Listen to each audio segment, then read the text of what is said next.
नमस्कार दोस्तों, आ गई हूँ मैं NEP 2020 की टेस्ट सीरीज़ लेकर।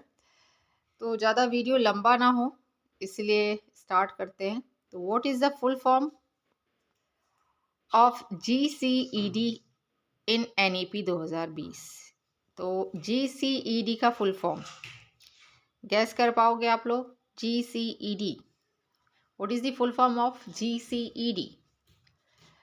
So it's Global Citizenship Education, which is the initiative for international universities, कह लो आप कि भाई हमें विदेशी जो फॉरेन एजुकेशन है ना, वहाँ पर भी हम विश्व गुरु की बनने के लिए एक इनिशिएटिव है ये global citizenship education. That means कि यदि भारत में किसी भी देश से कोई भी सिटीज़न पढ़ने आता है तो उसको लेकर ये जो है ये सारा चीज़ ये देखेगी, ग्लोबल सिटीजनशिप एजुकेशन। ठीक है, नेक्स्ट क्वेश्चन है NEP 2020 anganwadi should be in the radius of.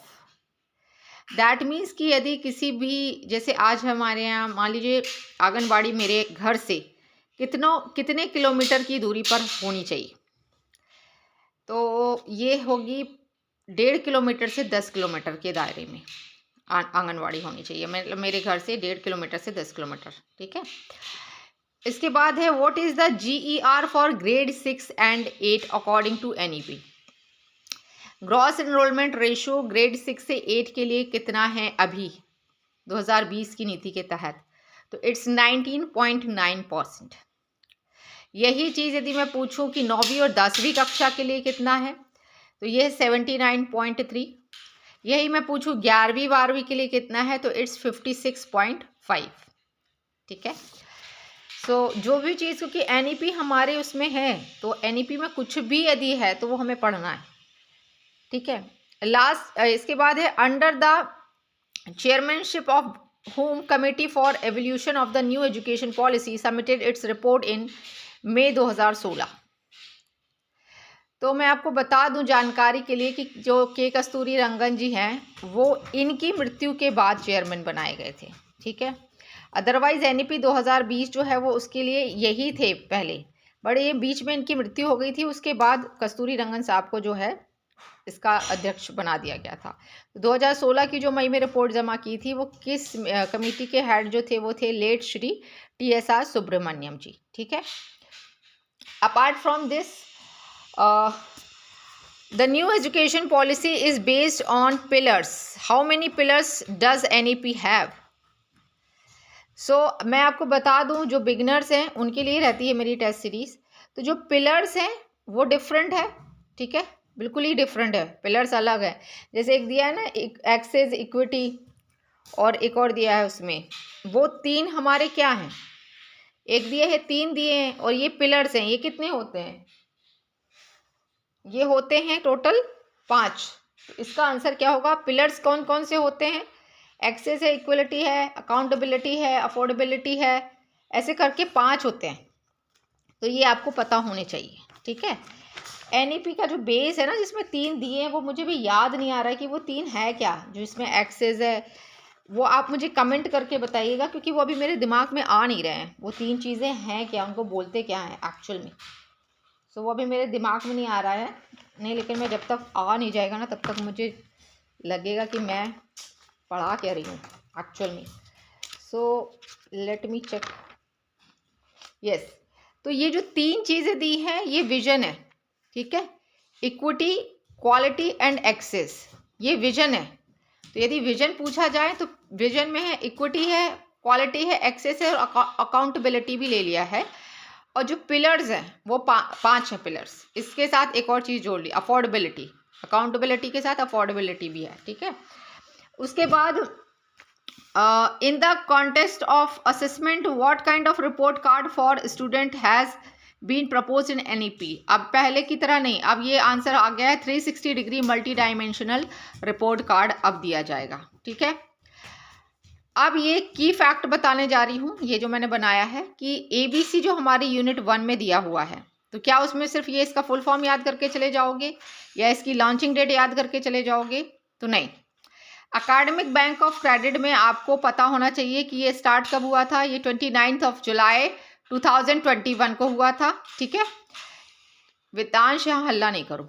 Unique इसमें जो कोड होते हैं वो कितने हैं? 12 डिजिट का कोड होता है, ठीक है। इसी को अपार आईडी भी कहते हैं, one nation one student ID. अपार आईडी का फुल फॉर्म पूछा जाए तो it's automated permanent academic account registry है। तो ABC के तहत आपको इतनी चीज़ें पता होनी ही चाहिए, ठीक है, क्योंकि ABC आप किससे उसको करोगे, डिजी लॉकर से कनेक्ट कैसे करोगे? आपके पास क्या होना चाहिए? जैसे एक आधार कार्ड है, वो बैंक में लिंक होता है, तो अब ABC यदि हमें यूज़ करना है तो उसके लिए एक आईडी होगी ना हर स्टूडेंट की, अपार आईडी। तो अपार आईडी कह लो चाहे ABC कह लो, दोनों सेम है, पर अपार आईडी का फुल फॉर्म क्या होता है ये पता होना चाहिए, automated permanent academic account registry, ठीक है।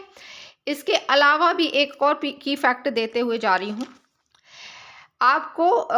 सेंट्रल एडवाइजरी बोर्ड एजुकेशन के बारे में पता होना चाहिए। Was first put forward by the Calcutta university commission 1919, which felt that the government of India could perform on invaluable function.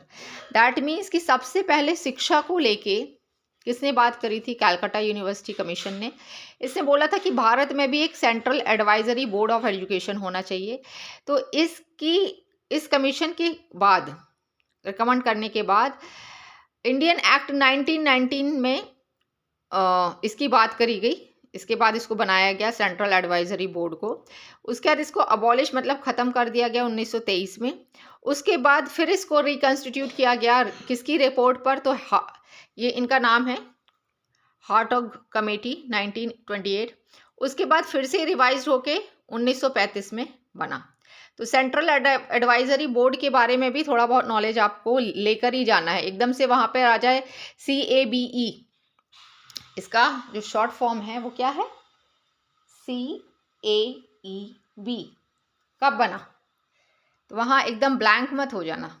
CAEB मतलब होता है, CABE मतलब होता है central advisory board of education, जो 1920 में बना था, ठीक है। इंडियन एक्ट में इसके बारे में बोल के फिर ये बना कब था? 1920 में, ठीक है। तो this is all about, it's I think more than enough for today. इसके बाद भी मैं 9 बजे को और वीडियो लेकर आऊँगी जो बहुत ज़्यादा ज़रूरी है आप लोगों के लिए। तो कल गैप हो गया था थोड़ा बहुत क्योंकि मैं मायूस हो गई थी, कोई कमेंट नहीं, कोई रिप्लाई नहीं, फिर मैं थोड़ा मायूस हो गई थी। फिर मैंने कहा नहीं चलो, जो बेचारे जिन्होंने किया है उनको कुछ तो वेट करते हो शायद, तो मैंने सोचा चलो बना दो। तो आज के लिए इतना ही दोस्तों। NEP को मैं फोकस कर रही हूँ अभी मेनली, तो इसको करिएगा ठीक से। चलिए, थैंक यू।